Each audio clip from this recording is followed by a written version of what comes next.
Terima kasih banyak Mbak Nadia. Assalamualaikum warahmatullahi wabarakatuh. Teman-teman Salihah semua yang ada di sini, insya Allah kita mulai ya. A'udzubillahi minasyaitonir rajim. Bismillahirrahmanirrahim. Innal hamdalillah nahmaduhu wa nasta'inuhu wa nastaghfiruh wa na'udzubillahi min syururi anfusina wa min sayyiati a'malina. Man yahdihillahu fala mudilla lahu wa man yudlilhu fala hadiyalah. Asyhadu an la ilaha illallah wahdahu la syarikalah wa asyhadu anna Muhammadan abduhu wa rasuluh la nabiyya ba'dah. Assalamualaikum warahmatullahi wabarakatuh. Waalaikumsalam warahmatullahi wabarakatuh. Alhamdulillah, segala puji bagi Allah Subhanahu wa taala yang sudah mempertemukan kita di sarana online kita. Teman tumbuh Bengkulu ada di Bengkulu berarti ya, Nadia, Mbak Nadia ya. Iya Teh. Ya, ini komunitasnya anggotanya di Bengkulu semua, pengurusnya? Enggak Teh. Oh, pengurusnya enggak semuanya di Bengkulu? Enggak, jadi tapi banyak asalnya memang dari Bengkulu Teh. Cuman udah pada merantau di luar juga masih menyambung silaturahmi lewat komunitas ini. Masya Allah, saya senang banget tadi ya ngeliat profilnya di awal tahun 2019 akhir kayaknya sebelum pandemi itu saya sempat ngisi acara di Bengkulu di Universitas Bengkulu. Waktu itu ngisi ke sana, Masya Allah antusiasmenya para muslimah di Bengkulu luar biasa. Itu salah satu acara-acara yang kemudian ketika saya isi gitu ya, muslimah-muslimahnya semangat banget gitu ya. Mudah-mudahan nanti berkenan kapan-kapan kita bisa kerjasama menyelenggarakan kegiatan offline di Bengkulu ya, insya Allah.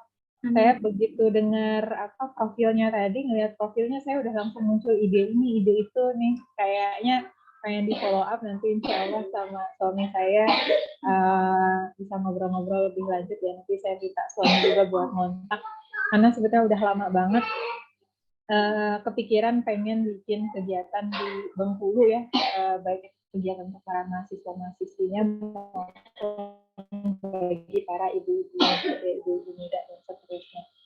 Insya Allah tanpa menunggu harus ketemuan offline, ternyata kita bisa dipertemukan dengan online walaupun tadi ternyata nggak semuanya dari Bengkulu ya. Alhamdulillah, inilah salah satu kemudahan dari Allah Subhanahu wa taala. Kita bisa berkumpul bersama untuk sama-sama mengingatkan diri kita khususnya ya di tema yang hari ini tentang bagaimana sih kemuliaan pendidikan dan karir perempuan di dalam perspektif Islam. Saya izin share screen dulu ya. Udah ya kelihatan. Tentang kemuliaan perempuan selalu ditanyakan. Bukan hanya ditanyakan di kaum muslimin saja, tapi di seluruh bangsa, di seluruh negara. Hal itu senantiasa menjadi pertanyaan di berbagai lapisan masyarakat dan juga dari berbagai era kehidupan. Bukan hanya di abad sekarang saja. Ya, dari abad 18, 17, abad 16, bahkan di era-era peperangan, kedudukan seorang perempuan itu seringkali menjadi bahan diskusi dan hampir selalu menjadi bahan-bahan permasalahan dalam konflik-konflik masyarakat. Believe it or not. Karena ternyata bahkan ketika Teteh di Monash ya tadi ya, Teteh kan ngambil judulnya aja Master of Business. Tapi di situ Teteh belajarnya tentang work-life balance. Yang work-life balance ini dilihat dari perspektif perempuan. Maaf ya, itu bayi Teteh yang ketiga. Ya, dari perspektif perempuan. Maka kami belajar tentang bagaimana sih perempuan di seluruh dunia ini kedudukannya seperti apa. Ternyata sama. Mereka meragukan kenapa? Karena tanpa datangnya Islam, dulu perempuan itu apa? Dijadikan sebagai objek jual. Ya, jadi perempuan dulu dijual. Kita dulu dengar dari kisah bagaimana di zaman Rasulullah SAW sebelum Islam datang perempuan dijual, kirain bangsa Arab doang, ternyata enggak, bangsa Inggris. Bahkan ketika Teteh kuliah di New Zealand sekalipun, dulu perempuan itu bisa dijual, walaupun perempuan terhormat, dijualnya dalam tanda petik. Orang tua menjual anaknya, dia dapat sesuatu, dijual sebagai istri. Suami menjual istrinya, nanti dia dapat sesuatu demi mendapatkan kedudukan.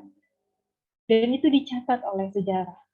Maka sangat salah jika kemudian kita sebagai kaum muslimah merasa bahwa Islam ini tidak menghargai seorang muslimah sebagaimana yang banyak disangkakan oleh para perempuan di zaman ini. Kenapa banyak perempuan di zaman ini yang merasa bahwa Islam ini tidak menghargai kedudukan perempuan apalagi dalam pendidikan dan karir?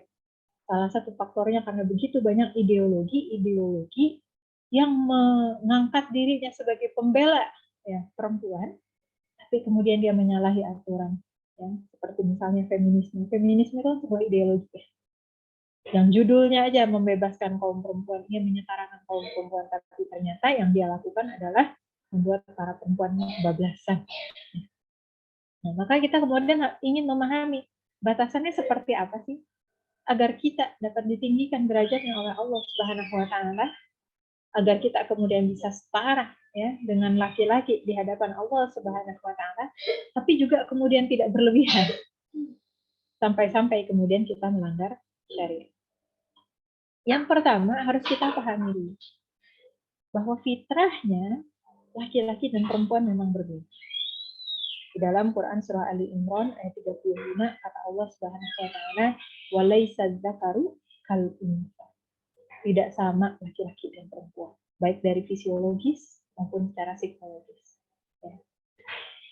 Tubuhnya berbeda, anggota reproduksinya berbeda, dan perbedaan tubuh, isi tubuh, dan seterusnya berpengaruh nggak dalam kehidupan? Berpengaruh. Dan apakah kemudian ada yang misalnya dulunya dia perempuan, tiba-tiba jadinya pengen jadi laki-laki? Sejatinya tidak ada. Kata Allah di dalam Quran surah Ar-Rum ayat 30, bahwa Allah sudah menciptakan manusia itu ya sebagaimana Allah menciptakan manusia sesuai dengan fitrah itu dan gak akan pernah ada yang berubah. Salah satu inti dari ayat tersebut berbicara tentang fitrah. Bagaimana manusia ketika dia diciptakan menjadi seorang perempuan, ya fitrahnya dia akan menjadi seorang perempuan. Kalau fitrahnya menjadi laki-laki, ya dia akan menjalani ya, kehidupannya sebagai laki-laki. Terus gimana dong Teh? Kok saya ngerasanya nggak ngerti, nggak tertarik jadi seorang istri atau nggak tertarik menjadi seorang ibu? Kan rame ya, sempat ya, lumayan rame beberapa bulan yang lalu tentang child free, tentang marriage free, ya. Mendingan saya hidup sendiri aja lah, ngapain nikah? Capek-capek ngurusin orang lain. Yang dipikirkan seperti itu. Maka yang seperti itu khawatirnya fitrahnya sedang tertutupi. Ya. Tertutupi oleh banyak ideologi-ideologi yang lain. Tapi apakah sebetulnya fitrah itu ada? Wah, kalau gitu apa hidup saya hanya tentang itu saja? Cuma menjadi istri dan ibu saja? Tentu saja tidak. Karena ternyata dari segala kewajiban dan tanggung jawab kita sebagai seorang muslimah, lebih banyak yang sama dengan laki-laki dibandingkan yang berbeda. Ya. Lebih banyak tanggung jawab dan peran kita yang sama dengan laki-laki dibandingkan yang beda. Yang pertama apa saja yang merupakan tanggung jawab dan peran seorang muslimah? Yakni sebagai hamba Allah. Di dalam Quran surah Az-Zariyat ayat 56, ini sebelumnya saya mohon maaf ya kalau agak-agak kesana kemari matanya soalnya sambil pusing. Tapi mudah-mudahan Allah berikan keberkahan dan petunjuk terbaik ya bagi kita di siang hari ini. Insyaallah. Yang pertama sebagai hamba Allah Subhanahu wa taala. Kata Allah Subhanahu wa taala, "Wa ma khalaqtul jinna wal insa illa liya'budun." Dan tidaklah aku ciptakan jin dan manusia kecuali untuk mengabdi kepadaku.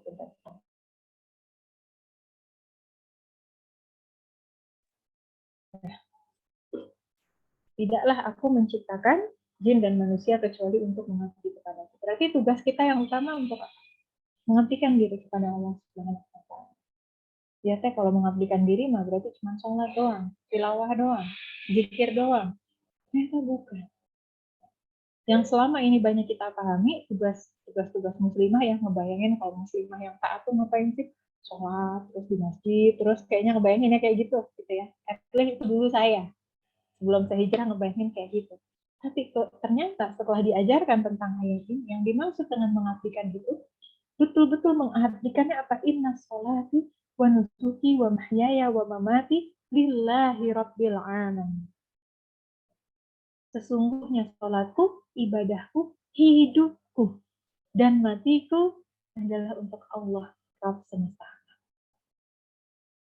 Dan itu kan yang Allah sampaikan di dalam Al-Quran. Bukankah kita mengimani Al-Quran?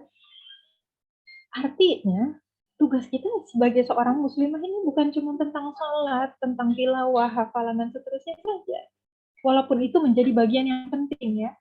Tidak bisa dipungkiri, itu menjadi bagian yang sangat penting. Makanya saya senang tadi ternyata teman tubuh Bengkulu memfasilitasi ya kelas belajar mengajar tahsin, fasih, Quran, dan seterusnya. Dan bukan hanya itu, kenapa? Antara tilawah Al-Quran ke tilawah Al-Quran, antara zikir dan zikir, kan kita juga beraktivitas. Maka apa wujud pengabdian kita kepada Allah Subhanahu wa Ta'ala? Tanpa harus bingung-bingung, kita buka lagi di dalam Al-Quran. Di Quran surah Al-Baqarah ayat 30. Apa kata Allah Subhanahu wa Ta'ala? Wa idqala lil malaikah. Dan ingatlah ketika Allah berfirman di hadapan para malaikat. Dan Allah minta kita ingat-ingat peristiwa ini. Dikumpulkan seluruh malaikat. Banyakan malaikat atau manusia? Banyakan malaikat atau manusia?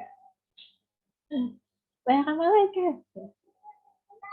Segitu banyaknya manusia dari mulai zaman Nabi Adam alaihissalam sampai dengan kita nggak tahu kapan manusia akhir zaman nanti, malaikat itu sudah ada dan jumlahnya jauh lebih banyak daripada jumlah manusia. Untuk apa Allah kumpulkan para malaikat? Allah cuma dalam tanda petik memberikan kabar, ingin kita ingat-ingat tentang apa? Ini ja'ilun fil ardi khalifah. Sesungguhnya aku hendak menciptakan di atas muka bumi ini khalifah. Itu kan ayat tentang penciptaan Nabi Adam. Itu kan khalifahnya Nabi Adam doang. Kata siapa? Ayat itu ditujukan bagi seluruh manusia. Adam adalah manusia pertamanya. Hawa adalah manusia keduanya. Tapi yang dimaksudkan dengan khalifah, kata para ulama, sebagaimana disampaikan oleh Ibnu Katsir di dalam tafsir Ibnu Katsir, adalah seluruh manusia. Maka kita yang ada di sini sama Allah Subhanahu wa Ta'ala sudah diciptakan, sudah diberikan potensi, sudah diberikan penugasan, sudah dikasih tugas loh ya, untuk menjadi khalifatullah. Jadi khalifatullah ini ngapain? Panjang penjelasannya, tapi sederhananya yang cukup mewakili setidaknya ada 3. Yang pertama, setiap manusia dilahirkan sebagai seorang pemimpin. Khalifah bermakna pemimpin. Pemimpin bagi dirinya, pemimpin bagi orang-orang yang dikelolanya, pemimpin bagi keluarganya. Kan qawwam teh pemimpin keluarga, ya itu pemimpin keluarga, pemimpin dari pemimpin, tapi kita pun juga memimpin keluarga kita terhadap tanggung jawab yang diberikan suami kita kepada kita. Memimpin apalagi yang mungkin di sini ada yang memimpin perusahaan, ada yang memimpin komunitas, teman tumbuh Bengkulu pasti ada pimpinannya. Di bawah pimpinan ada pimpinan lagi mengelola ininya, mengelola itunya dan seterusnya. Bahkan sampai-sampai ya seorang muslimah itu bisa menjadi pemimpin dalam pengadilan atau hakim. Itu pendapat Imam Abu Hanifah. Dulu ada zamannya di mana hakim-hakim itu banyak, bukan banyak, ada yang dari kalangan perempuan muslimah. Dikarenakan apa? Keilmuan. Makanya dari zaman Rasulullah SAW udah biasa kalau perempuan memimpin. Mereka memimpin apa? Ada yang memimpin rumah sakit Asy-Syifa, seorang sahabat. Diberikan tugas oleh Rasulullah SAW memimpin rumah sakit. Jadi ada semacam rumah yang dijadikan memang tempat kalau ada yang sakit datang ke sana. Kita aja belum nyebutnya sebagai rumah sakit ya zaman dulu.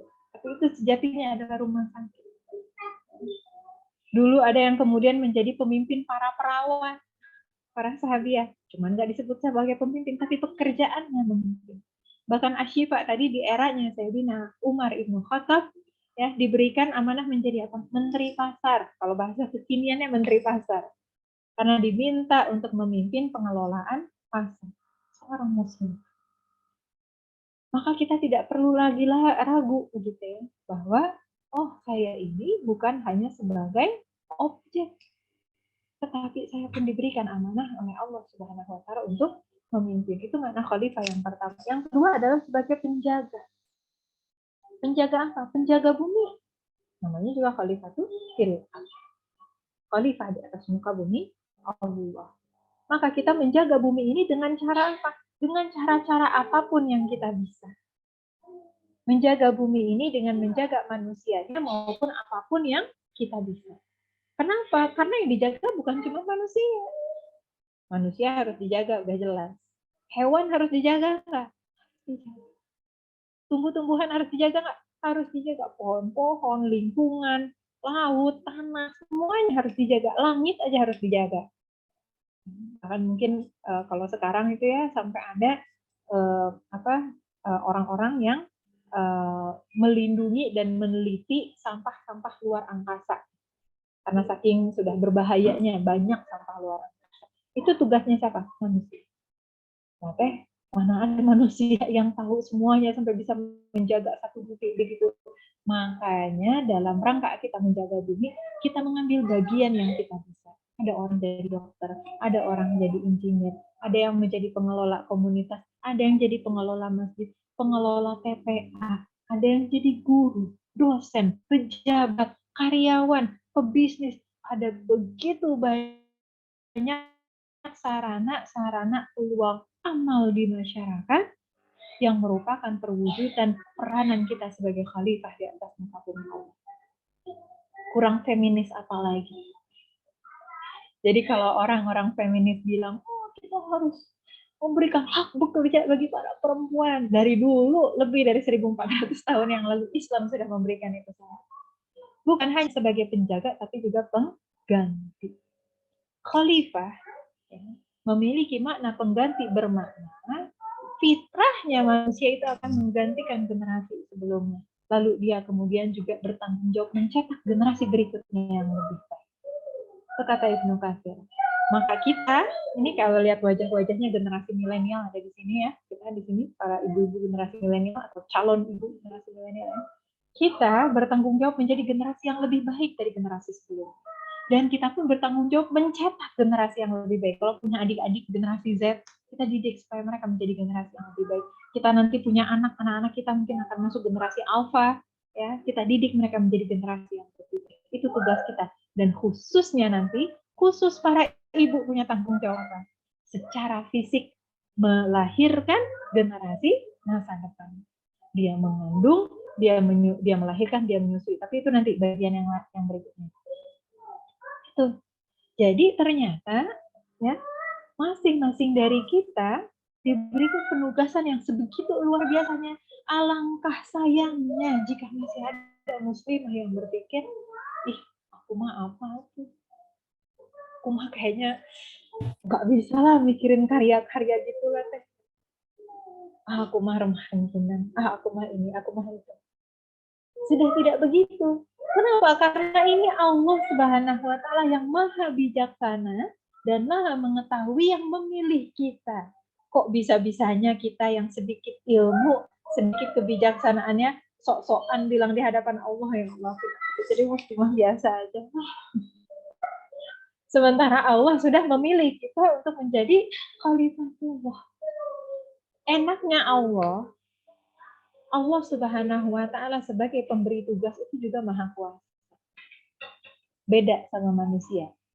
Enaknya apa? Allah karena maha kuasa, ketika Allah memberikan tugas, Allah berkuasa membekali kita. Membekali kita dengan apa? Dengan potensi, dengan peluang, dengan berbagai episode kehidupan, supaya kita bisa bertemu dengan peran khalifah terbaik. Maka semua yang ada di sini ya, ada Nadia, ada Aldia Karina, oh namanya sama. Ada Asti, ada Melia, Rizka, ada Adelia, jauh di Jogja, Putri, Muspirotun, Dita, nih, Bisi Farani, ada Laduna, ada Nova Amanah Aprilia, Cinta Resmi, Imri, Firhani, ada Retno, Dinda, Putri Solihah.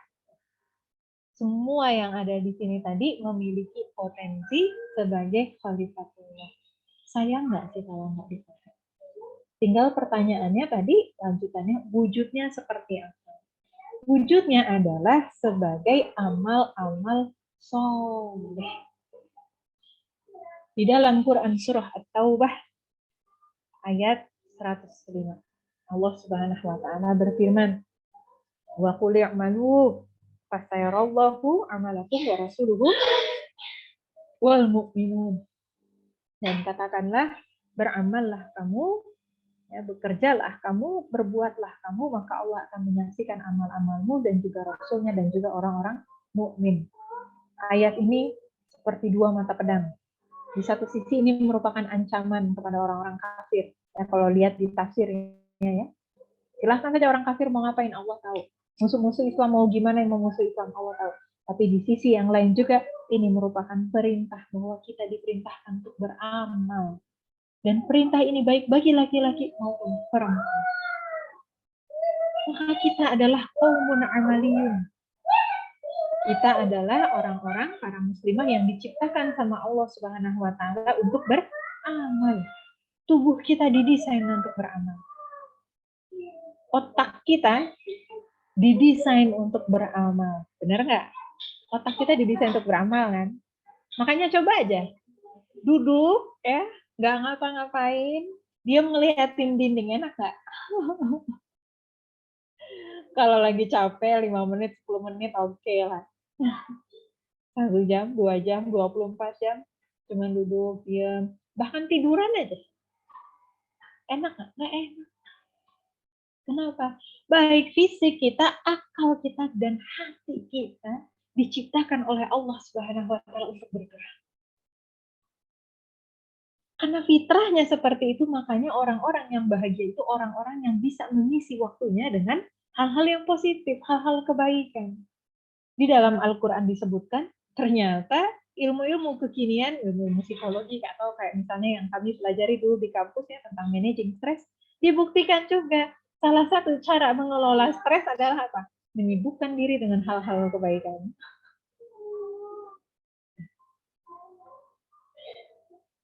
Bukan hanya menyibukkan diri dengan hal-hal kebaikan, tetapi bagaimana kemudian amal-amal yang dikaryakan tadi merupakan amal-amal terbaik. Allah Subhanahu wa taala menyampaikan alladzi khalaqal mauta wal hayata liyabluwakum ayyukum ahsanu amala. Dialah yang menciptakan mati dan hidup untuk menguji siapa yang paling ahsan amalnya. Punten sebentar ya.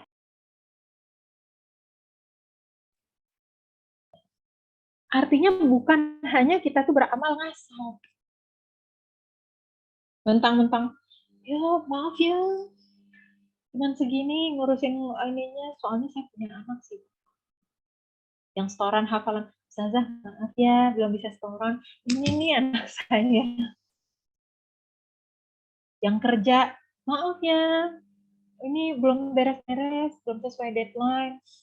Ya soalnya gini gitu ya. Dan seterusnya. Tidak. Tetapi kita beramal dengan profesional, dengan itqan. Bukankah Allah yang tadi menyampaikan, dialah yang menciptakan mati dan hidup untuk menguji siapa sih yang terbaik amalnya. Mentang-mentang udah nikah, udah nggak lagi menuntut ilmu. Kenapa? Kan udah nikah. Mentang-mentang udah punya anak, nggak lagi datang pengajian, kan udah punya anak. Ya. Padahal seharusnya di dalam mindset seorang muslimah, yang dia merupakan Abdullah, yang dia merupakan Khalifatullah, apa yang dia pikirkan?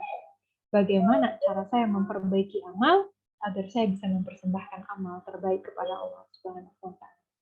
Maka jika dia menjadi mahasiswi, dia akan jadi mahasiswi terbaik. Kalau dia bekerja, dia akan menjadi wanita bekerja terbaik. Begitu dia pulang ke rumah, dia akan jadi ibu dan istri terbaik.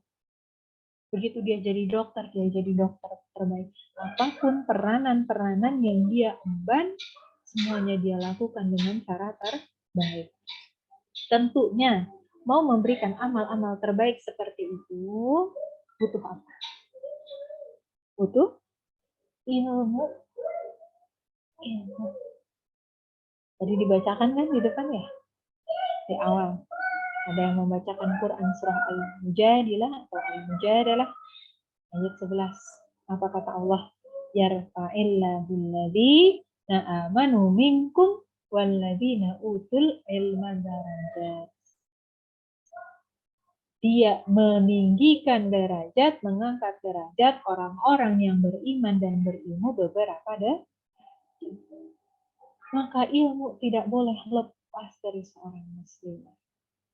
Kan tadi topik kita mau jadi wanita muslimah yang mulia di sisi Allah. Ternyata pendidikan dan karir adalah bagian dari kemuliaan itu, walaupun jenis pendidikan dan jenis karirnya bisa berbeda-beda masing-masing dari kita. Ada yang berkarir di bidang formal, ada yang berkarir di bidang non formal. Ada yang menuntut ilmunya fokus di bidang tertentu, yang ini bidang A, yang itu bidang B, dan seterusnya. Tapi yang terpenting adalah kita menuntut ilmu semata-mata karena Allah. Ilmu apa yang harus kita pelajari? Yang pertama adalah yang hukumnya fardu ain. Wajib. Mau jadi apapun kita harus kita pelajari. Ilmu apa saja? Ilmu akidah, akhlak, ibadah, tentang sirah Rasulullah SAW, tentang Al-Quran. Semuanya itu wajib kita pelajari. Banyak nggak? Banyak. Makanya kita cicil. Tadi saya lihat di profilnya teman tumbuh Bengkulu, ada kajian kemuslimahan. Lalu kemudian ada pelatihan ini dan pelatihan itu. Masya Allah. Bersyukur ini para peserta teman tumbuh Bengkulu sudah difasilitasi kebutuhan-kebutuhannya. Dan semoga nanti teman tumbuh Bengkulu bisa dikenal dengan lebih luas lagi di kalangan masyarakat Bengkulu, sehingga kemudian manfaatnya pun bisa tersebar dengan lebih luas lagi, insya Allah ya. Itu tadi yang pertama. Yang kedua, bukan cuma ilmu itu saja, ada juga ilmu-ilmu yang hukumnya fardu kifayah. Ilmu-ilmu yang dibutuhkan oleh masyarakat, yang kalau tidak ada yang mempelajari, maka wajib harus ada orang yang mempelajari itu. Contohnya seperti apa? Ilmu kedokteran, ilmu ekonomi, ilmu peternakan, perikanan, politik. Banyaklah ilmu-ilmu yang seperti itu. Kalau sekarang kita ada ilmu media, ilmu komunikasi yang dibutuhkan oleh masyarakat. Kenapa? Karena bisa kita bayangkan nggak? Ya, di Indonesia, dengan negara yang tanahnya subur, flora faunanya bervariasi, binatang banyak, hewan ternak banyak, kok bisa masih ada orang kelaparan? Kok bisa masih ada orang kelaparan? Pernah mikir nggak? Apakah kita kurang ahli peternakan? Indonesia yang pantainya sebegini banyak, Bengkulu, pantainya cakep banget kan? Ya.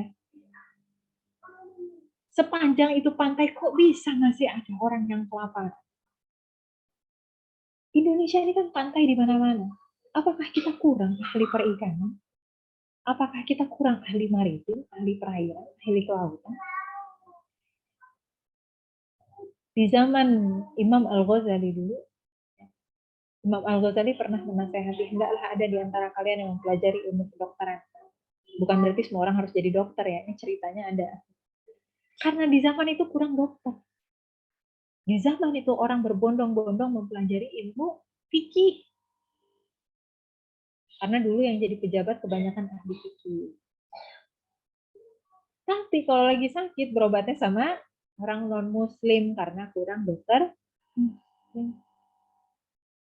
Maka menuntut ilmu bukan hanya sekedar ilmu akidah, ibadah, akhlak, sirah, Quran, bukan cuma itu, tetapi juga ilmu-ilmu yang dibutuhkan di masyarakat.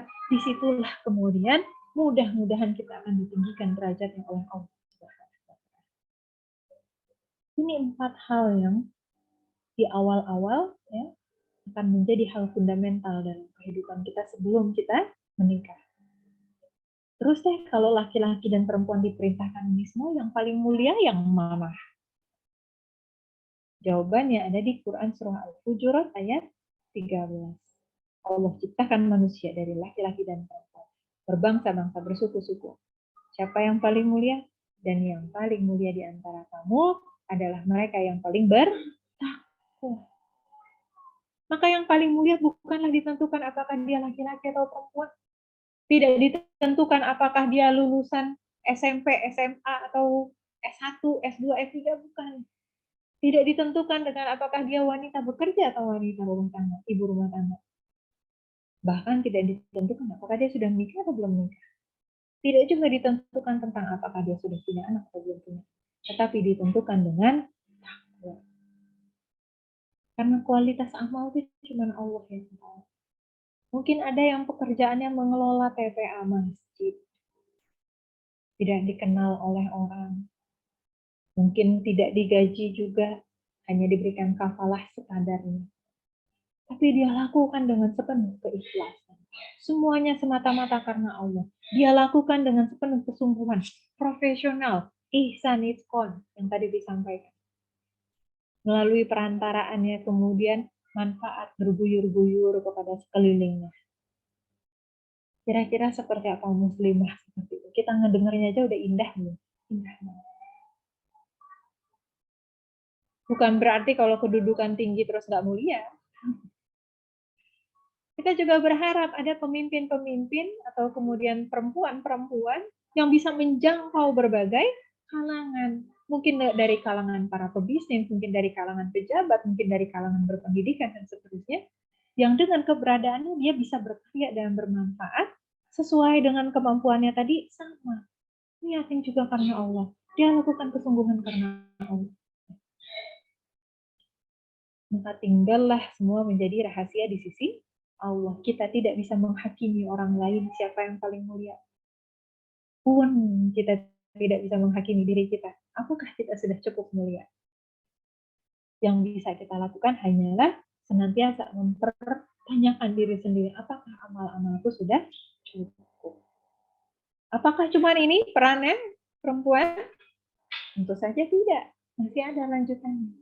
Apa ini? Inilah peranan-peranan yang khusus Allah berikan untuk memuliakan, menambah pahala, menambah sabar, menambah syukur, menambah peluang karya dan amal soleh bagi para perempuan, yaitu tanggung jawabnya menjadi seorang istri dan ibu. Setidaknya ada 3 kan? Mengandung, melahirkan, menyusui yang tidak bisa digantikan oleh laki-laki. Kalau mendidik anak mah, laki-laki perempuan itu tanggung jawabnya ya. Mendidik anak bukan hanya tugas ibu, tapi juga tugas ayah. Sebetulnya saya tadinya mau bahas detail ini, karena ini sangat-sangat menarik ya, berkenaan tentang mengandung, melahirkan, menyusui. Tapi karena waktu kita sangat terbatas, dan saya masih ada beberapa poin yang cukup penting harus saya sampaikan, jadi saya skip ya. Tetapi yang jelas melalui peranan-peranan yang ini yang kita jalani ini, gitu ya, maupun mau mengandung, melahirkan, menyusui, itu semuanya adalah ladang-ladang pahala yang meningkatkan kedudukan kita di sisi Allah Subhanahu wa Ta'ala. Apatah lagi ketika kita mendidik anak-anak kita, maka kita menjadi madrasah pertama bagi mereka. Tinggal sekarang pertanyaannya, gimana cara? Banyak banget deh. Kirain bisa milih. Kalau mau gampang milih ya. Milih jadi ibu rumah tangga aja. Bisa ngurusin anak, nyiapin anak ke sekolah, nganterin anak ke sekolah, pulang, masak, beberes. Sik, waktunya masih banyak. Saatnya buka drama Korea. Itu kalau mau milih ya. Atau sebaliknya, karena jadi wanita karir gitu kan ya. Jadi begitu nyampe rumah, kan aku ibu bekerja, anak-anak kan udah disekolahin, udah nggak perlu diajarin lagi, biarin aja gurunya yang ngajarin. Di rumah ada pembantu. Begitu pulang kerja, udah capek, mau ngapain? Nonton drakor dulu dong. Apakah seperti itu? Tentu saja tidak. Pilihan yang diberikan oleh Allah Subhanahu wa Ta'ala adalah kita mampu menjalankan multi peran kita. Sembari kita menjadi seorang hamba Allah yang baik dalam sholat, baik dalam interaksinya dengan Al-Quran, baik dalam zikirnya, baik dalam tahajudnya, baik dalam puasanya, zakatnya, dan seterusnya, kita pun adalah seorang khalifatullah yang dalam kehidupannya punya visi dan misi. Kita pun juga orang yang memiliki amal, karya kebermanfaatan bagi masyarakat. Pun, mau itu formal maupun non-formal. Mau aktivitas di masyarakatnya sebagai dokter, dosen, engineer, karyawan, pejabat atau apapun itu, maupun non-formal. Pengelola arisan, pengelola pengajian, pengelola komunitas, itu kan non-formal semuanya. Kita juga sembari itu senantiasa sebagai penuntut ilmu. Ternyata kita pun sebagai istri. Ternyata kita pun sebagai ibu, sebagai anak, sebagai tetangga, sebagai ini dan seterusnya. Terus bagaimana menjalaninya? Yang pertama kita harus yakin dulu bahwa apa kata Allah? La yukallifullahu nafsan illa wus'aha. Allah tidak akan membebani seorang hamba melebihi dari kesanggupannya.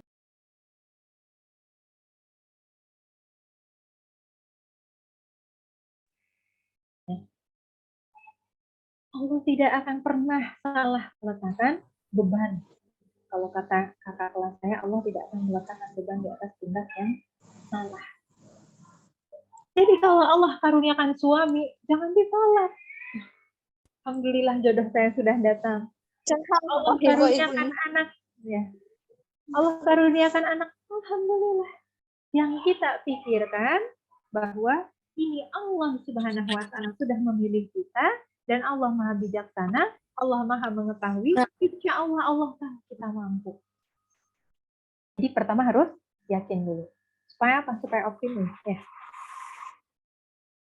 Lalu kemudian yang kedua adalah bukan berarti mentang-mentang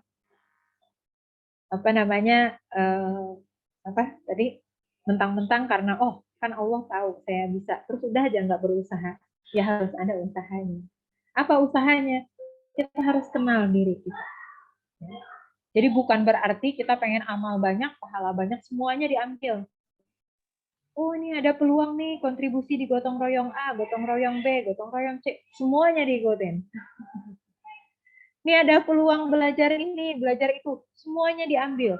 Ada workshop ini, workshop itu, semuanya diambil. Kan nggak gitu juga. Giliran dia kuliah ditanyain ikut berapa organisasi? 10 teh. Ikut berapa kepanitiaan? 20 teh. Banyak bener. Ya kan katanya kita mencari amal solih. Nggak gitu juga.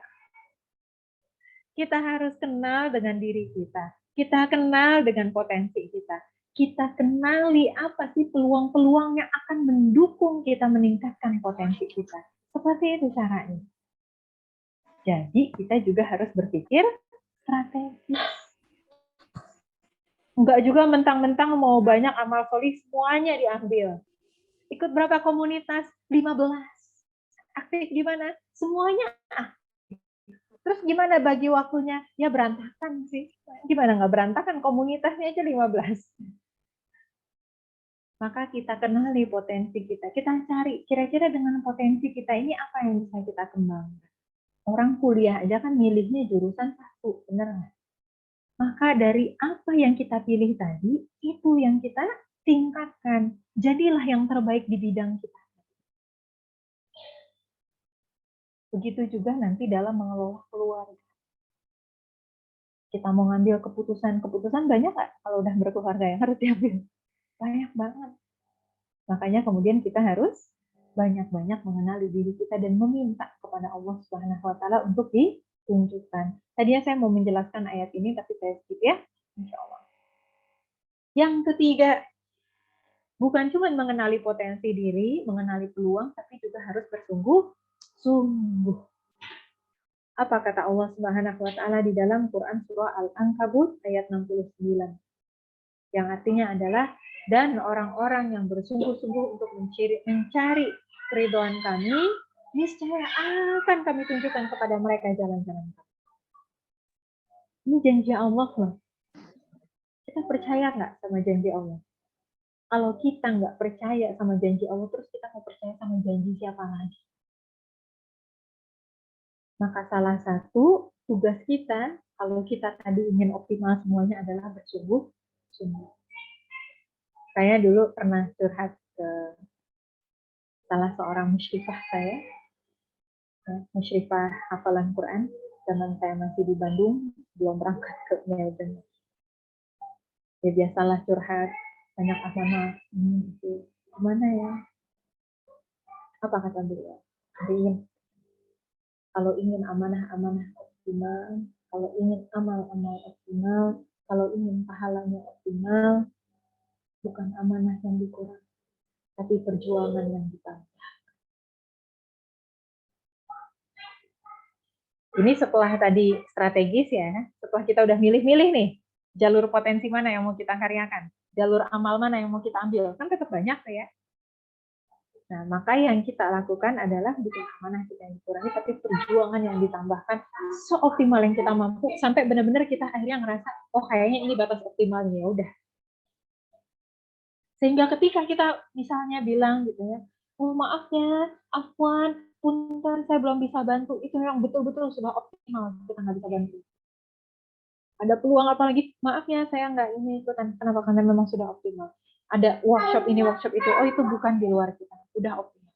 Sampai seperti itu kesungguhan kita. Maka kalau kita sudah seperti ini, harapannya kita akan menjadi orang-orang yang Allah jelaskan di mana? Quran surah Al-Insyirah ayat 7 sampai 8. Apa kata Allah? Fa'idza faragta fansab.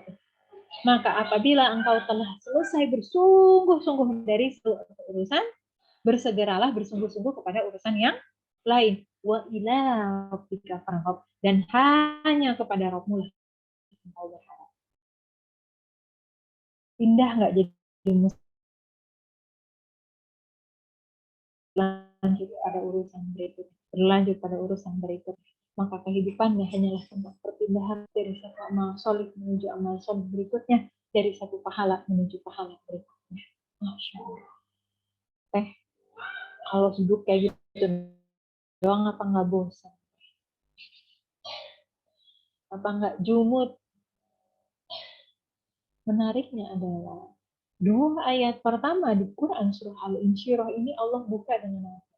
Alam nashrah laka sadrak wa wada'na anka wizrak. Bukankah telah kami lapangkan bagimu dadamu dan kami telah ringankan bagimu beban yang ada di atas pundakmu. Itu ada di Quran surah Al-Insyirah ayat 1 sampai 2. Janji Allah kepada siapa? Kepada orang-orang yang disebutkan di ayat 7 sampai 8. Artinya orang-orang yang sibuk itulah yang lapang hatinya. Sibuk dalam kebaikan ya, dan ikhlas karena Allah. Bukan sibuk dalam kebaikan buat di Instagramin atau dipamerin atau diriain ya. Kalau riak malahan kering kerontang hati. Tapi kalau ikhlas karena Allah, maka Allah akan tanamkan di dalam hatinya kelapangan. Allah akan gugurkan dosa-dosanya dari segala amal-amal solihnya. Kan amal solih kita menggugurkan dosa, benar nggak? Semakin banyak dosa berguguran, kira-kira hati kita semakin bersih atau enggak? Semakin bersih. Semakin bersih hati kita, semakin lembut atau enggak? Semakin lembut. Maka mungkin orang-orang yang seperti ini, Allah akan uji dia dengan ujian yang kalau dari luar kelihatannya berat. Tapi karena Allah lapangkan hatinya, Allah ringankan beban di atas pundaknya, Allah ringan. Masya Allah. Ya. Lalu selanjutnya adalah menjadikan takwa dan tawakal sebagai bekal utama. Apa kata Allah Subhanahu wa taala? Wa may yattaqillaha yaj'al lahu makhraja wa yarzuqhu min haitsu la yahtasib. Wa may yatawakkal 'ala Allah fa huwa hasbuh. Barang siapa bertakwa kepada Allah, niscaya dia akan memberikan jalan keluar baginya dan dia memberinya rezeki dari arah yang tidak disangka-sangka. Barang siapa bertawakal kepada Allah, niscaya Allah yang akan mencukupkan keperluan. Emangnya kita bisa jadi manusia muslimah superwoman yang nggak ada kurangnya? Memangnya kita bisa menjamin bahwa setiap ujian, tantangan untuk kita menggapai cita-cita, kita bisa lalui semuanya? Tapi kalau kita jaga takwa kita, Allah yang nanti akan ngasih jalan keluar. Ada sebuah kisah ya, yang buat saya sangat menginspirasi kehidupan saya. Di dulu ketika lagi kuliah ya di Auckland, saya S1 waktu itu, ada kakak kelas saya namanya Nabiha. Waktu itu saya awal-awal hijrah. Beliau yatim, ya, tapi beliau Masya Allah solihah, cerdas. Beliau dapat beasiswa dari Petronas buat ngambil S1 Mechanical Engineering, teknik mesin. Kebayang ya, jadi perempuan teknik mesin. Teman saya di ITB aja, satu kelas teknik mesin ITB itu perempuannya cuma 3 orang. Kebayang ini di Auckland Uni. Jadi perempuan, Asian tuh badannya kecil. Ya. Sementara isi kelasnya kebanyakan cowok-cowok, kulit putih, bule, gede-gede badannya. Muslimah pula. Bukan sekedar muslimah, tapi ini muslimah yang practitioner.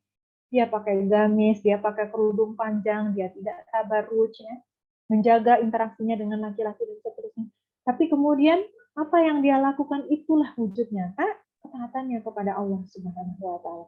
Bukan hanya menjadi muslimah yang taat dalam ibadahnya, taat dalam akhlaknya, taat dalam adat-adatnya. Beliau juga merupakan penuntut ilmu. Walaupun awalnya dijauhin semua teman-temannya, kebayang ya, jadi perempuan di teknik mesin aja udah didiskriminasi bisa-bisa. Kenapa? Karena kan banyak lab, ngurusin mesin gitu, kadang-kadang berat gitu ya. Mungkin orang ngelihatnya apa sih ini perempuan, badan kecil gitu. Tidak bisa diandalkan lah gitu, mungkin membayangkan. Jadi ya beliau juga ngalamin ya, orang tuh teman-temannya nggak mau duduk di barisannya. Kalau mau cari teman kelompok susah. Sampai ada orang bilang, sorry Nabiha, we don't want you in this group. Maaf ya Nabiha, kami nggak mau kamu ada di kelompok kami. Sedih ya? Sedih ya kalau kita ngebayangin ya. Tapi waktu saya tanya, Kak, dulu sedih nggak sih Kak di kayak gitu? Kata beliau apa? Enggak. Mungkin karena waktu itu sibuk ya. Jadi benar ya yang tadi disampaikan. Kalau orang sibuk dengan kebaikan nggak punya lagi waktu buat mikirin kan? Tapi beliau buktikan dengan karyanya. Tahun pertama beliau dapat award Dean's List.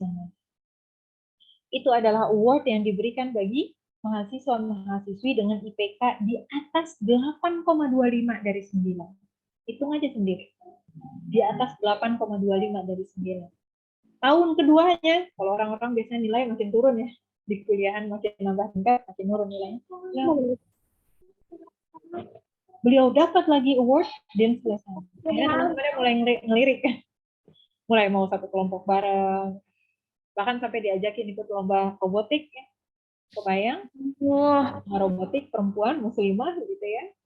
Menang di tingkat kampus, lalu kemudian mewakili New Zealand berangkat ke kompetisi internasionalnya di Sydney, Australia. Kebayang nggak? Lomba robotik di Sydney, Australia mewakili New Zealand, salah seorang muslimah berpakaian lengkap, tidak pakai tabarruj. Bukan cuma itu, tahun ketiga beliau lulus, ya, karena kami di sana S1 memang cuma 3 tahun, lulus dengan predikat first class. Karena nilainya bagus ditawari program honest degree, beasiswa juga dari Petronas juga. Honest degree itu kayak program tesis tapi cuma 1 tahun. Kan kita di Indonesia biasa ya, tesis itu 2 tahun. Di US juga tesis 2 tahun. Nah, kalau honest degree ini cuma setahun. Nggak semua orang bisa diterima di program honest degree. Ini hanya program buat orang-orang dengan nilai tertentu. Beliau ambil beasiswanya, beliau terima, beliau lulus dengan predikat first class honors. Insya Allah. Karena nilainya bagus, ditawarin lah buat S3. Kali ini langsung dari kampus beasiswanya. Kalau kita mah mungkin harus melamar dulu, daftar dulu, ikutan seleksi dulu. Beliau enggak, ditawarin dari kampus. Beasiswa full semuanya di cover. Beliau terima. Jadilah beliau akhirnya memulai S3-nya di usia 23 tahun. Dan itu full scholarship. Itu pun sambil beliau S3, ya, saya masih di sana waktu itu beliau S3, dia tuh udah nerima proyekan dari korporasi-korporasi gitu. Saya senang ambil contoh beliau, karena bukan hanya prestasinya luar biasa, tapi beliau berprestasi di bidang yang dominan laki-laki. Teknik mesin itu kan dominan laki-laki. Nah, karena beliau punya ilmu di sana. Sekarang beliau ngajar di Universitas Petronas Malaysia. Jadi dosen di sana. Dan bukan hanya dosen, tapi beliau jadi semacam bukan konsultan istilahnya ya ngerjain proyek-proyek gitu, sampai sekarang pun masih mengerjakan proyek-proyek. Jadi bisa kita bayangkan seorang muslim seperti itu. Tapi buat saya yang lebih kerennya lagi adalah dengan segala aktivitas dan prestasi beliau adalah orang yang saya kenal pada saat itu tidak bolong pengajian tekanan, rajin tilawah, penghafal Quran. Dan saya pernah tanya, dulu kakak kok bisa sih ini kayak gitu, ada nggak sih amal-amal tertentu? Baru bertahun setelah lulus ya, saya ketemu lagi sama beliau. Saya nanya, ternyata apa coba yang beliau amalkan dulu? Beliau dulu tidak pernah bolong sholat duha, dan beliau dulu tidak pernah bolong sholat tahajud. Selama masa suci tentunya. Saya tanya, kok masih mau sih ngurusin yang kayak gitu, ngurusin aktivitas dakwah, ngurusin ibadah ini itu, padahal kan sih. Apa jawaban beliau? Karena keberkahan waktu adalah milik Allah. Karena keberkahan waktu adalah milik Allah. Beliau sadar betul bahwa yang bisa menolong beliau siapa? Allah. Yang bisa membantu beliau menyelesaikan semua amanah-amanah beliau siapa? Maka itu yang kita pegang. Kita ingin multi peran kan? Kita ingin bisa mulia di sisi Allah, maka banyak amal yang harus kita lakukan. Banyak pahala yang mau kita tabur. Dari mana kekuatan yang kalau bukan kekuatan dari Allah? Maka untuk mendapatkan kekuatan dari Allah, kita harus menjaga takwa kita kepada Allah dengan sepenuh keyakinan kalau kita bertakwa, Allah akan ngasih jalan. Dan terakhir tentunya adalah doa. Doa kan senjata kita. Mau sepintar apapun kita nggak akan sempurna. Usaha kita ada aja celahnya. Kadang-kadang kita lalai. Kita berusaha jaga zikir kita lalai juga. Kita berusaha disiplin kita lalai juga. Maka dengan segala kekurangan dan keterbatasan kita, maka usaha kita akan selalu terbatas. Karena kita tahu usaha kita akan selalu terbatas, kita meminta kepada Allah yang rahmat dan kuasanya tanpa batas. Allahu a'lam bishawab, terhatur banyak doa. Setulus hati saya betul-betul berharap mudah-mudahan teman-teman yang hadir di sini maupun teman-teman teman tumbuh Bengkulu ya, yang belum berkesempatan hadir, Allah karuniakan petunjuk berguyur-guyur agar kemudian kita semuanya bisa menemukan peran terbaik kita di atas muka bumi Allah ini, dan mudah-mudahan kita bisa istiqomah di dunia dan juga istiqomah di surga. Wassalamualaikum warahmatullahi wabarakatuh. Waalaikumsalam warahmatullahi wabarakatuh. Masya Allah. Terima kasih banyak Teh Karin atas sharing ilmunya tadi. Banyak banget hal yang bisa membawa manfaat ya. Kembali lagi kita diingatkan untuk terus bermuhasabah bahwa ternyata tidak ada yang menjadi penghalang untuk kita menjadi seorang yang berpotensi dan beramal kebaikan kecuali dari diri kita sendiri gitu ya. Pun terlebih lagi kita sebagai perempuan ternyata tidak ada batasan. Karena sejatinya ya tadi pendidikan dan karir tentunya juga memuliakan perempuan. Kita Masya Allah sekali. Sekali lagi terima kasih Teh Karin. Oke teman-teman, monggo mungkin ada yang ingin tanyakan. Silakan kalau misalkan teman-teman ingin bertanya, silakan buka kameranya dan open mic-nya. Untuk 3 penanya terbaik nanti insya Allah akan diberikan reward ya sama panitia ya. Oke. Atau mungkin teman-teman dari chat juga boleh. Oke. Saya mau bertanya, Kak.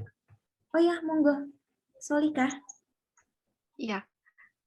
Sebelumnya, Assalamualaikum warahmatullahi wabarakatuh. Perkenalkan, nama saya Solihah. Di sini saya mau sedikit bertanya Teh tentang, tadi sempat disinggung tentang tabaruj. Jadi, di lingkungan sekitar saya atau daerah saya itu sering sekali melihat seperti poster lowongan pekerjaan itu sekarang kan menggunakan sepertinya sudah dari dulu menggunakan kualifikasi berpenampilan menarik, dan hal tersebut itu mendorong perempuan khususnya muslimah kan juga untuk berdandan atau berpakai make up seperti itu Teh. Jadi itu bagaimana solusinya ya Teh, dan tanggapan Teh atas hal tersebut? Terima kasih. Gimana Teh, mau kita tampung dulu atau langsung dijawab? Langsung aja ya, biar semuanya masih ingat sama pertanyaannya gitu ya. Jadi satu hal yang kita harus yakin, dan ini adalah bab akidah, makanya bab takwa tadi ya, saya sampaikan sebagai bekal utama. Jadi dari akidah kita harus yakin bahwa yang memberikan rezeki itu adalah Allah, itu satu. Yang kedua adalah kalau kita bekerja untuk Allah, lowongan pekerjaan di sisi Allah itu nggak akan pernah tutup. Kalau kita bekerja untuk Allah, lowongan pekerjaan di sisi Allah tidak akan pernah tutup. Kita nggak tahu nih pekerjaan apa ya yang Allah mau siapin buat kita. Dan takdir manusia itu kan bukan cuma kayak satu arah gitu ya.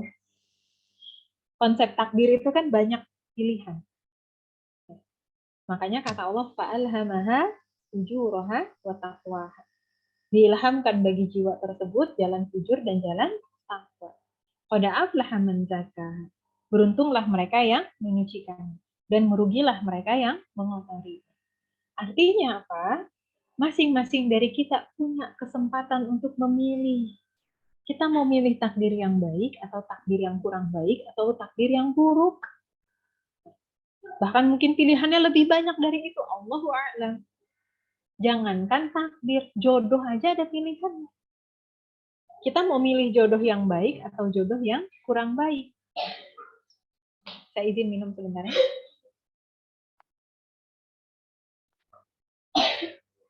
Kata Allah Subhanahu wa taala, at-thayyibatu lit-thayyibin wa thayyibuna lit-thayyibat. Perempuan yang baik adalah untuk laki-laki yang baik, laki-laki yang baik adalah untuk perempuan yang baik.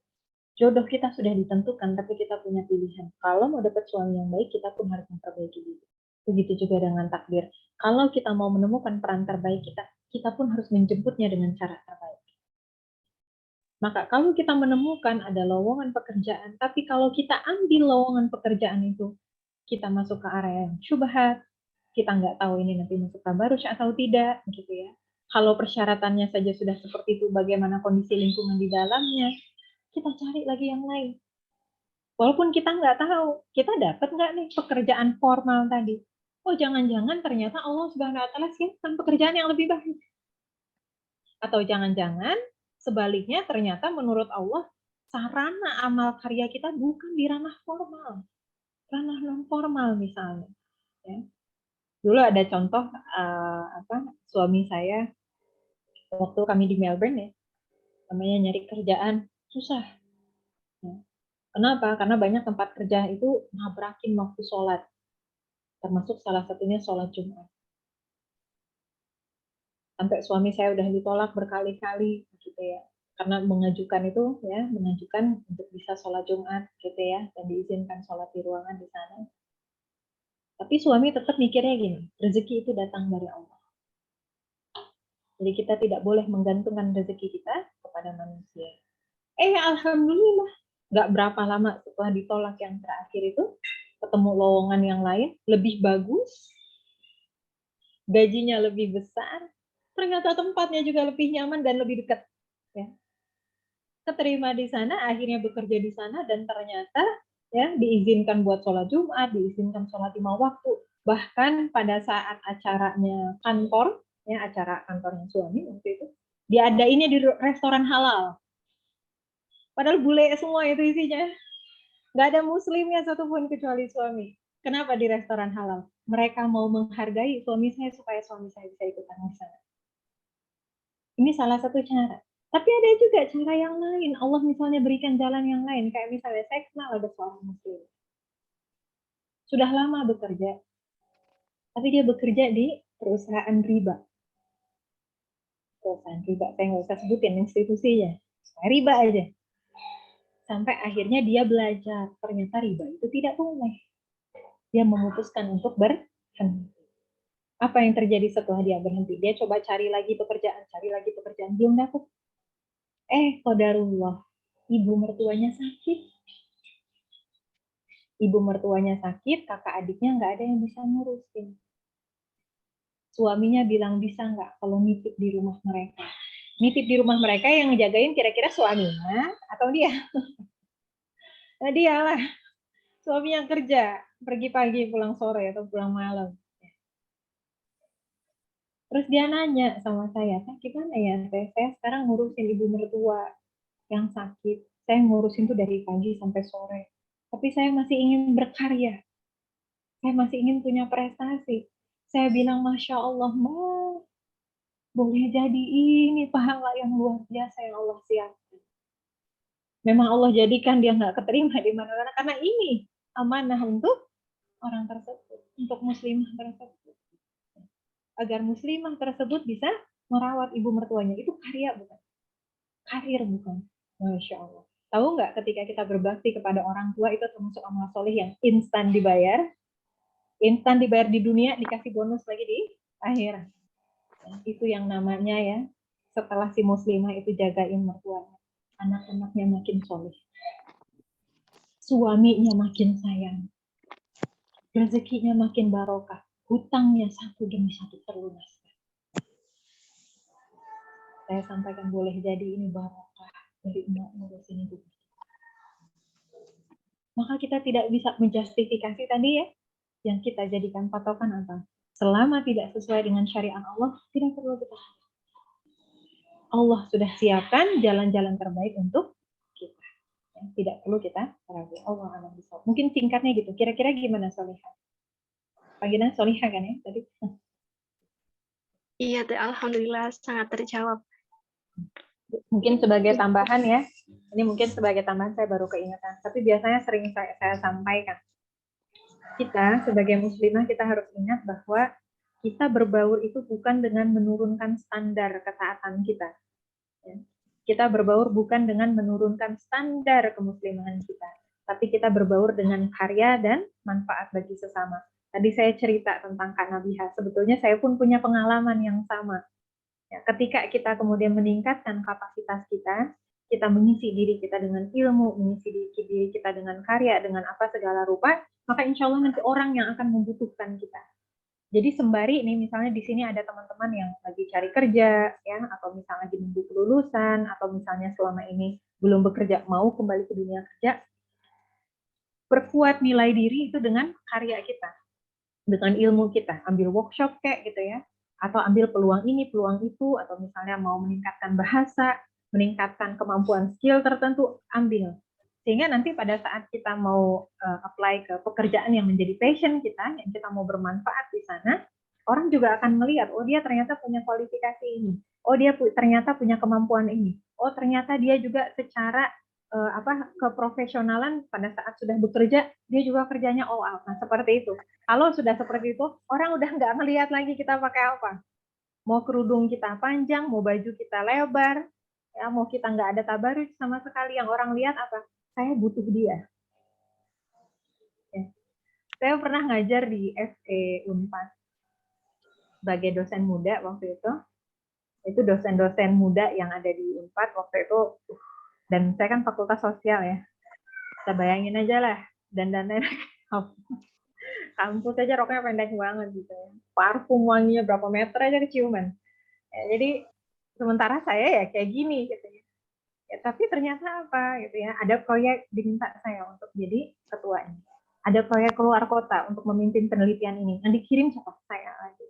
Akhirnya dilihat bukan pakaian kita, tapi yang dirasakan apa? Apa yang bisa kita lakukan? Mudah-mudahan ketika kita fokus di sana, kita fokus saja bekerja karena Allah, Allah nanti akan bimbing kita kepada pekerjaan-pekerjaan terbaik bagi kita. Itu mungkin tambahannya ya, insya Allah. Enggak, Nadia.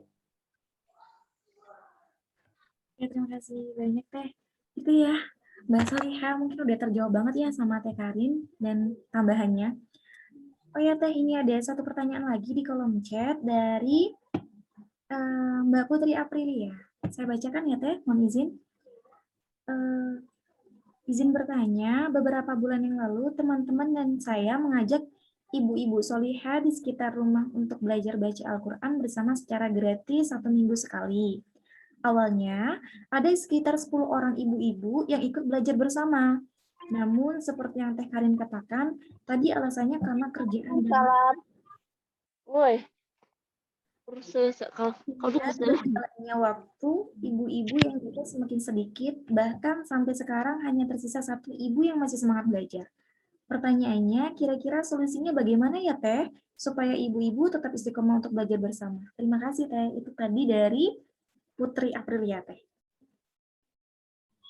Ya, ini pertanyaannya lebih kepada dakwah ya. Kita dakwah sama orang, awalnya yang datang semangat gitu ya, ada 10, terus tahu-tahu tinggal 1. Kalau ini dalam perkara dakwah, sebetulnya ya bukan hanya kalau ibu-ibu usia berapapun, Ya.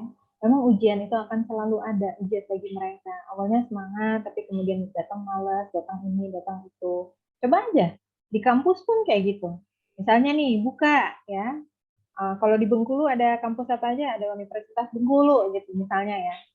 Tahun berapa waktu itu? Saya 2 kali ding ke Bengkulu baru ingat tuh. Ya, 2 kali saya ngisi di Bengkulu. Dua-duanya di UNIF.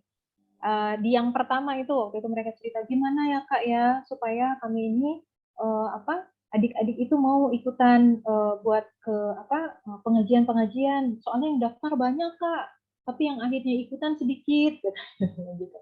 Itu yang di kampus. Alasannya macam-macam, banyak tugas, banyak rapat, bentrok, ini itu dan seterusnya. Keluar alasan seperti itu. Ya.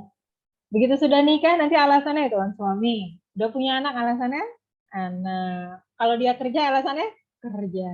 Artinya sejatinya sebetulnya bukan masalah bahwa dia ini sibuk tadi ini itu dan seterusnya bukan, tetapi belum kuat keinginannya.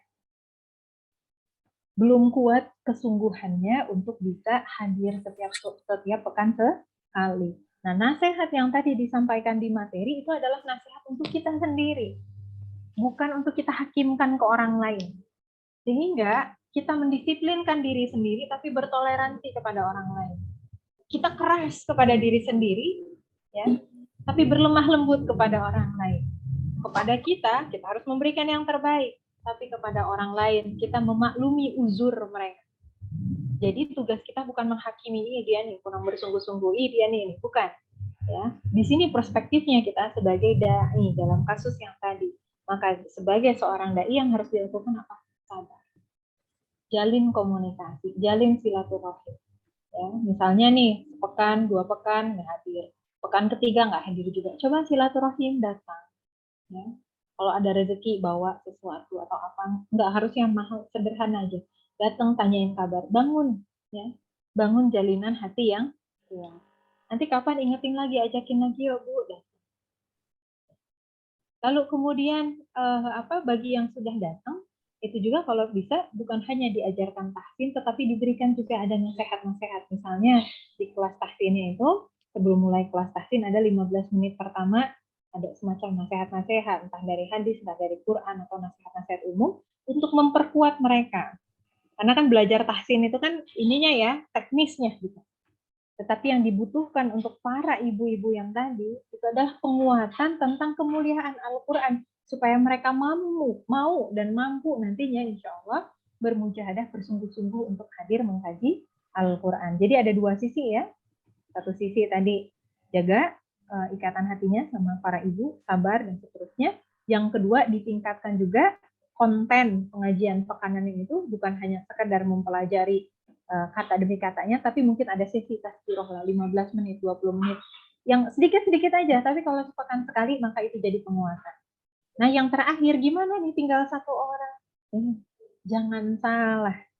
Jangan-jangan di balik 1 orangnya ada 10 orang. Nanti di balik 10 orangnya ada 10 orang lagi. Apa maksudnya di balik itu ada 10 orang? Boleh jadi dari 1 orang yang baik ini kebaikannya akan terasa nanti bagi 10 orang lain. Minimal untuk anak-anaknya, untuk suaminya dan seterusnya. Maka jangan kita berputus asa, sekalipun yang hadir hanya 1 orang, yang 1 orang tadi harus tetap mendapatkan haknya. Dan bagi yang menjadi dai-nya, yang ngasih kelas gratisan tadi, Masya Allah. Mudah-mudahan Allah yang akan mengaruniakan pahala sebanyak-banyak. Ya, kesuksesan dakwah kita tidak diukur dengan berapa banyak follower, berapa banyak like, komen kalau di media sosial. Di media offline tidak diukur dengan berapa banyak pesertanya atau seberapa banyak program dan seterusnya, bukan. Tetapi kesuksesan dakwah kita ditentukan apakah amal-amal kita bisa membawa kita ke surga. Jadi jangan berputus asa ya terhadap realita yang ada tadi, evaluasi tetap, tapi nggak boleh putus asa dan ingat Allah menyaksikan usaha kita. Itu ya singkatnya. Allah a'lam bishawab. Oke, terima kasih banyak Teh Karin. Ini 1 pertanyaan lagi ya Teh. Setelah itu, ini Teh ada pertanyaan mungkin di kolom chat yang tidak mau menyebutkan namanya. Assalamualaikum Teh, apa balasan seorang istri yang menafkahi suami? memilih bertahan untuk hidup bersama meskipun tidak dinafkahi secara lahir dan batin. Nah, ini berat banget nih kayaknya. Iya, itu kasusnya sudah berat kalau seperti itu ya. Di dalam Islam itu, kondisi-kondisi rumah tangga itu ada yang bisa dipertahankan, dan ada yang lebih utama tidak dipertahankan. Kondisi-kondisi yang seperti itu kondisinya spesifik. Jadi tidak ada satu jawaban yang kemudian terbaik bagi semuanya. Jadi misalnya nih, saya ditanya dengan kondisi tadi, lebih baik tetap bertahan atau lebih baik tidak bertahan. Nah, itu kondisinya akan berbeda-beda setiap keluarga. Maka saran saya, konsultasikan kepada orang yang dikenal. Kalau orang tuanya kurang lebih hanif gitu ya, diskusikan sama orang tua. Kalau kondisinya seperti ini bagaimana? Kalau sama orang tua ternyata orang tua ini tidak berapa hanif, nanti malahnya jadi lebih banyak mudorotnya, konsultasikan kepada ustazah yang ada di sana, yang dekat, yang kemudian bisa melihat ya kondisi real di lapangannya seperti apa. Karena kalau saya nggak kelihatan, saya nggak kenal orangnya, saya nggak kenal suaminya, saya nggak kenal anak-anaknya, saya tidak tahu budaya di lingkungan itu seperti apa. Ya, saya juga tidak tahu apa masalah-masalah yang lain ya, tekanan-tekanan yang lain. Nah, itu nggak kegambar gitu ya. Kalau nggak ada ustadz-ustadzah mungkin bisa konsultasi di KUA. Konsultasikan di KUA kira-kira bagusnya seperti apa kalau kondisinya seperti ini. Ya. Tentunya ketiga hal tadi dilakukan kalau sudah diskusi dengan suami. Ada usaha dulu yang pertama. Ya, sebelum yang tiga tadi ya, tiga tadi itu kan kalau sudah parah ya. Sebelum yang tiga tadi, obrolkan dulu sama suami. Kalau ternyata selama ini sudah diobrolkan, sudah didiskusikan, sudah ini, sudah itu, baru tadi ya ke orang tua. Tapi kalau misalnya belum, walaupun feeling-feeling saya sih biasanya sudah ya, kalau kondisinya sudah seperti ini biasanya sudah disampaikan, ya diskusikan sama suami kira-kira maunya seperti apa, sampaikan apa yang kita rasakan dan kita harapkan, sampaikan juga bahwa ya tujuan kita keluarga ini ingin ke surga dan sebagainya. Mudah-mudahan dari rangkaian ya usaha yang tadi dilakukan, Allah Subhanahu wa taala akan memberikan jalan terbaik ya. Mohon maaf untuk pertanyaannya ini akan sangat-sangat situational. Saya nggak bisa ngasih jawaban yang pasti mana yang terbaik ya, karena butuh konsultasi dengan orang-orang yang tadi, pihak yang berkaitan ya. Nanti kalau sudah musyawarah semuanya istiqorohkan betul-betul, baru nanti ambil keputusan. Allah a'lam bishawab. Ya, kita doakan semuanya sama-sama di sini ya. Mudah-mudahan Mbak yang bertanya tadi oleh Allah Subhanahu wa taala diberikan petunjuk dan bisa istiqomah sekeluarga masuk surga insyaallah. Amin ya rabbal alamin. Ya, itu tadi beberapa pertanyaan yang mungkin mewakili pertanyaan teman-teman lainnya gitu ya. Oke, mungkin kita cukupkan Teh pertanyaannya karena memang seperti sudah waktunya. Mungkin dari Teh Karin ada pesan atau amanah untuk teman-teman di kajian muslimah ini, atau motivasi apa yang bisa Teteh berikan untuk kami di sini supaya menjadi manusia yang lebih baik lagi Teh. Masya Allah, menjadi manusia yang lebih baik adalah harapan kita semua ya. Saya juga masih berproses, tapi ya kita ingat-ingat aja, mungkin dalam prosesnya nanti atau bahkan sekarang kita sudah merasakannya, ada banyak sekali tantangan, ada banyak sekali ujian, bahkan seringkali mungkin kita merasakan lelah, bukan lelah fisik, tapi lelah hati, lelah untuk berjuang dan seterusnya. Yang kemudian kita mungkin menghitung-hitung ini sampai kapan sih kita ini harus hidup begini terus gitu ya. Tetapi harus kita ingat bahwa apa yang kita lakukan di dunia ini merupakan anak-anak tangga menuju surga. Jangan mau kita berhenti putus asa hanya karena tantangan yang tidak ada apa-apanya dibandingkan surga yang Allah janjikan. Sekalipun kita kemudian berapa kali gagal menggapai cita-cita kita dan seterusnya, jangan putus asa. Kenapa? Karena di atas segala cita ada surga dan ridha Allah Subhanahu wa taala sebagai cita termulia. Maka bersabarlah sejenak karena ada surga yang sudah menanti kita. Insya Allah, Allahumma amin. Allah a'lam bishawab.